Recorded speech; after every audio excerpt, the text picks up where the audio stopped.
اعوذ باللہ من الشیطان الرجیم بسم اللہ الرحمن الرحیم الحمد للہ رب العالمین والصلاة والسلام علی سید الانبیاء والمرسلین۔ تمام تعریفیں اس رب العزت کے لیے ہیں جو تمام عالمین کا رب ہے، جو خالق کائنات ہے، جو زمین و آسمان کا مالک ہے، جو دلوں کے راز جانتا ہے، جو بندوں کے عیبوں پہ پردہ ڈالتا ہے، چھپا دیتا ہے، جو گناہوں کے باوجود رزق عطا کرتا ہے، جو مایوس انسان کو امید دلاتا ہے، جو اپنے بندوں پہ سب سے زیادہ مہربان ہے، ماں سے بھی بڑھ کے، کہتے ہیں نا 70 ماں سے بڑھ کے اللہ تعالیٰ کی ذات ہم سے پیار کرتی ہے۔ درود و سلام ہو حضور پاک صلی اللہ علیہ وسلم پر، ان کی پاک آل پر، اس عظیم ہستی پر جن کے آنے سے مردہ دلوں کو زندگی ملی، وہ جو اندھیرے چھائے ہوئے تھے وہ روشنی میں بدلے، وہ جو نفرتیں پیدا ہو گئی تھیں، ایک دوسرے کے دشمن بن چکے تھے، وہ محبت میں بدلی، انسانیت کو جینے کا سلیقہ ملا۔ درود و سلام ہو اس ہستی پر جنہوں نے پتھر کھا کے بھی دعا دی، بد دعا نہیں دی، جنہوں نے دشمنوں کو معاف کیا، جنہوں نے امت کو صبر، محبت، رحم، اخلاص اور پاکیزگی سکھائی۔ ان کا ہر لفظ ہدایت ہے، ہر عمل روشنی ہے، ہر سنت کامیابی کا رستہ ہے۔ میرے بھائی، میرے عزیز و اقارب، آج جو میں نے ٹاپک منتخب کیا ہے جس سے میں بات کروں گا، وہ ہے ہمیں دوسروں کی خوشی برداشت کیوں نہیں ہوتی۔ آج ہم ایک ایسی بیماری کی بات کرنے جا رہے ہیں جو انسان کو باہر سے نہیں، اندر سے کھوکھلا کر دیتی ہے، اس کو تباہ کر دیتی ہے۔ یہ بیماری جسم کی نہیں ہے، دل کی بیماری ہے، اور وہ بیماری ہے حسد، جلن، دوسروں کی خوشی برداشت نہ کرنا۔ آج اگر کسی کے گھر خوشی آ جائے، کسی کا کاروبار چل پڑے، کسی کے بچے کامیاب ہو جائیں، کسی کو عزت ملے، کسی کی فصل بہت اچھی ہو، کسی کو نوکری اچھی مل جائے، یعنی کہ کسی کے رزق میں اضافہ ہو جائے، تو بہت سے لوگوں کے دلوں میں عجیب سی بے چینی پیدا ہو جاتی ہے۔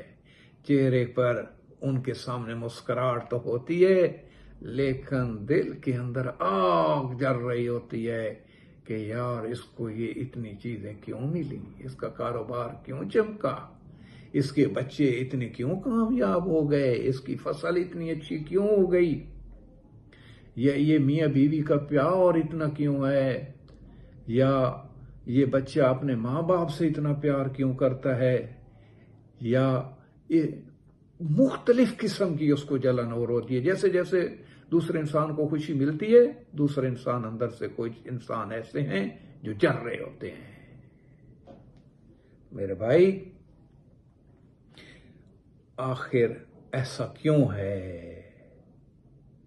یہ اس لیے ہے کہ دل اللہ سے دور ہو چکا ہے، ہم اللہ کی بات نہیں مان رہے، ہم حضور پاک صلی اللہ علیہ وسلم کی بات نہیں مان رہے۔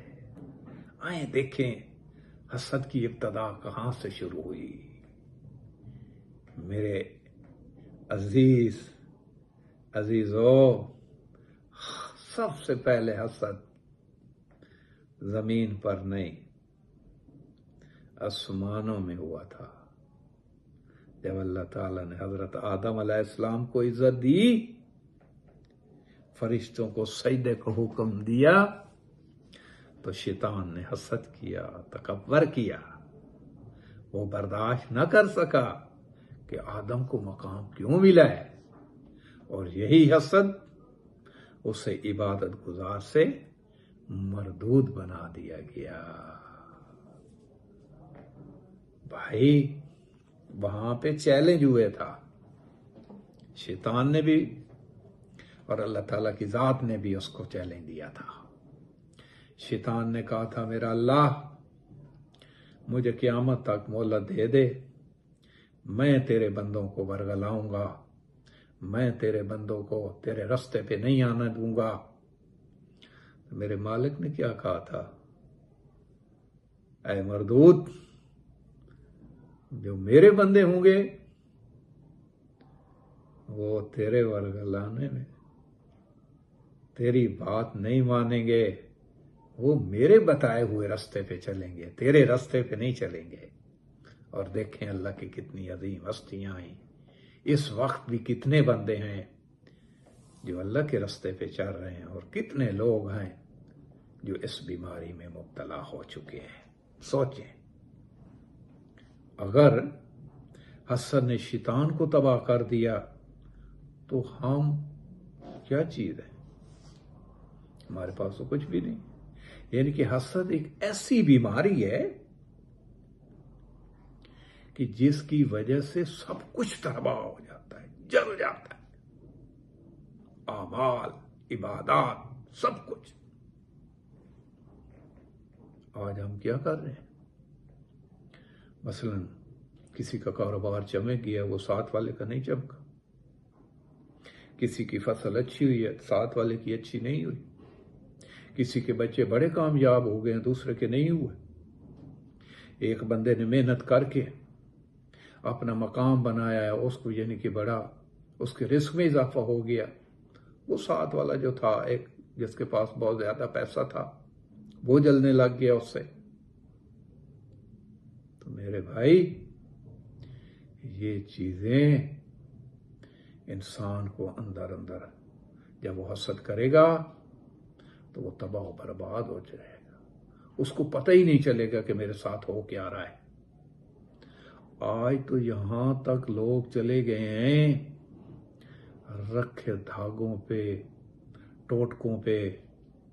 مثلا ایک بندے کا کاروبار بہت چمک گیا، ساتھ والے کا نہیں ہوا، وہ یہاں تک حسد کرنے لگ جائے گا، وہ جنرلی پیروں کے پاس پہنچ جائے گا کہ سائیں وہ ادھر کاروبار بڑا چمک گیا تو میرا تو نہیں چمکا، میرا تو ڈاؤن ہو رہا ہے، تو سائیں کوئی ایسا دو نا وہ پیچھے چلا جائے اور میرا کاروبار اوپر آ جائے۔ یا ایک عورت ہو جائے گی سائیں وہ جو میری بیٹی کے گھر والا ہے نا وہ اس کی عزت نہیں کرتا ہے، یا اس کو نہیں ہے، اس کے والدین وہ کوئی ایسا رکھا داغ دینے کہ وہ بالکل بیٹی میری بس بیٹی ہو، باقی وہ سب تباہ و برباد ہو جائیں۔ یا بچے کی ماں وہ چلی جائے گی، پیر سائیں وہ ایک تویز دینا نا، وہ جو میرا بیٹا ہے وہ بیوی کی بڑی قدر کرتا ہے اور ماں باپ کو کچھ نہیں، وہ بس بیوی کو چھوڑ دے۔ آج ہم ان چکروں میں لگ گئے ہیں۔ یا سائیں وہ ان کے تو بچے اتنے پڑھ گئے، سارا کچھ ہو گیا، ہمارے بچے تو کچھ بھی نہیں ہیں، تو کوئی ایسا دے نا کہ ہمارے بچے آگے نکل جائیں اور وہ پیچھے رہ جائیں، یا ان کی فصل تباہ ہو جائے، ہمارے یہ نہیں۔ بھائی ان چکروں میں نہ پڑے، اللہ نے مذمت کی ہے جو ان چکروں میں پڑتے ہیں، کچھ بھی نہیں ہونا۔ اور وہ پیر سائیں بھی جو ہے نا وہ بجائے ان کو ہدایت کے، بجائے ان کو سمجھائے بھائی ان چکروں سے نکلو، اللہ سے مانگو، کہو میرا اللہ جن کے تو نے کاروبار اچھا ہو رہا ہے تو اس کو اور اچھا کر دے، ان کے لیے دعا کرو، اور ساتھ اپنے لیے کرو کہ میرا اللہ میرے بھی کاروبار میں برکت ڈال دے۔ وہ جو خاتون جا رہی ہے جو اس کے ماں باپ کو پیچھے کرنے، وہ پیر سائیں ان کو سمجھائے، مائی جاؤ اللہ سے دعا کرو کہ میرا اللہ کہ ان میاں بیوی کا آپس میں اچھا اتفاق ہو، ہم سارے پیار محبت سے رہیں، تو پھر دیکھیں اللہ آپ کو کیسے دے گا۔ اگر حسد کرو گے اس دنیا میں بھی جلو گے اور آخرت میں بھی جلو گے۔ اور جو آج ان رکھوں داغوں پہ لگ گئے ہیں، اللہ ہمیں ان کے شر سے تمام لوگوں کو بچائے۔ آئیں قرآن کی روشنی میں دیکھتے ہیں کہ اس حسد کے بارے میں اللہ تعالیٰ کی ذات کیا فرما رہے ہیں، اور حسد کرنے والوں کے شر سے جب وہ حسد کریں، میں پناہ مانگتا ہوں حسد کرنے والوں کے شر سے جب وہ حسد کرے۔ یعنی حسد صرف ایک احساس نہیں ہے، یہ ایک خطرناک آگ ہے، یہ انسان کی عبادت کو جلا دیتی ہے اور روشنی کو توڑ دیتی ہے، دل کا سکون ختم کر دیتی ہے۔ انسان اندر اندر جل کے اس دنیا میں بھی جلے گا اور آخرت میں بھی جلے گا، کیونکہ حسد ایک ایسی چیز ہے کہ اگر وہ کوئی عمال بھی کر رہا ہے تو اس کو وہ جلا رہی ہے۔ حضور پاک صلی اللہ علیہ وسلم نے کیا فرمایا؟ حسد نیکیوں کو اس طرح کھا جاتا ہے جیسے آگ لکڑی کو کھا جاتی ہے۔ کبھی آپ نے دیکھا ہے جب آگ جل رہی ہو تو اس کے اندر بے شک یعنی کہ وہ سوکھی لکڑی ہو تو اس کو جلدی ہے، گیلی ہے تو پھر یعنی کہ وہ سوکھی، وہ نہیں، آگ نہیں دیکھتی کہ یہ سوکھی ہے گیلی ہے، جو بھی ہے اس کے جائے وہ جلا دے گی۔ حسد ایک ایسی چیز ہے کہ وہ تمہاری نمازوں کو، تمہارے روزوں کو، تمہاری تہجد کو جلا کے رکھ دے گا، سب کچھ تباہ ہو جائے گا۔ ذرا سوچیں، اگر ایک انسان نماز پڑھ رہا ہے، روزے رکھ رہا ہے، صدقہ کر رہا ہے، لیکن دل میں اس کا حسد بھرا ہوا ہے دوسرے کے، تو یہ حسد اس کی نیکیوں کو کھا جائے گا، تباہ کر دے گا، راکھ ہو جائے گا۔ دیکھیں آج کا دور سوشل میڈیا پہ میرے بھائیوں کیا ہو رہا ہے؟ آج ہم میڈیا پہ بیٹھے ہیں، اس بیماری کو اور بڑھا رہا ہے۔ لوگوں کو دوسروں کی زندگی دیکھ کر اپنی زندگی سے نفرت کرنے لگے ہیں۔ یار اس کے پاس تو اتنا پیسہ آ گیا، اس کے پاس تو اتنی گاڑیاں ہیں، اس کے پاس تو اتنے کار ہیں، اس کے پاس تو اتنے ہیں، وہ انسان میرے پاس کیوں نہیں ہے؟ وہ دیکھ کر جلنے لگ جاتا ہے اور اپنے زندگی سے نفرت کرنے لگتا ہے۔ کسی کی نئی گاڑی، کسی کا خوبصورت گھر، کسی کی خوشحال فیملی، یہ سب دیکھ کر انسان سوچتا ہے کہ میرے پاس کیوں نہیں ہے۔ حالانکہ حقیقت یہ ہے کہ ہر نعمت اللہ کی تقسیم ہے، تم اللہ سے مانگو۔ جب اللہ نے تمہیں کہہ رہا ہے کہ میرے سے مانگو، میں تمہاری دعاؤں کو سنتا ہوں، قبول کرتا ہوں، آپ اس کی ذات سے مانگے کہ میرا اللہ تو ان کے اور رزق میں اضافہ فرما، ان کو اور اچھیاں گاڑیاں دے، اچھے کار دے، ان کے حق میں دعا کرو تو میرا اللہ جیسے تو نے ان کو دیا نا اسی طریقے سے میرے بھی رزق میں اضافہ فرما، بجائے تو جناب لی ان کے خلاف چلے، کوڑتا رہے، یار یہ کیسے آگے چلے گئے، ہم کیوں نہیں؟ یہ مسئلے کا حل نہیں ہے۔ ہر نعمت اللہ کی تقسیم ہے، ہو سکتا ہے تمہارے پاس ان سے بھی اچھی آنے والی ہو، اگر تو دعا کرے ان کے حق میں۔ تو جو حسد کرے گا تو تم تباہ و برباد ہو جاؤ گے، اس دنیا میں بھی اور آخرت میں۔ اصل مسئلہ کیا ہے؟ اصل مسئلہ دوسروں کی خوشی نہیں،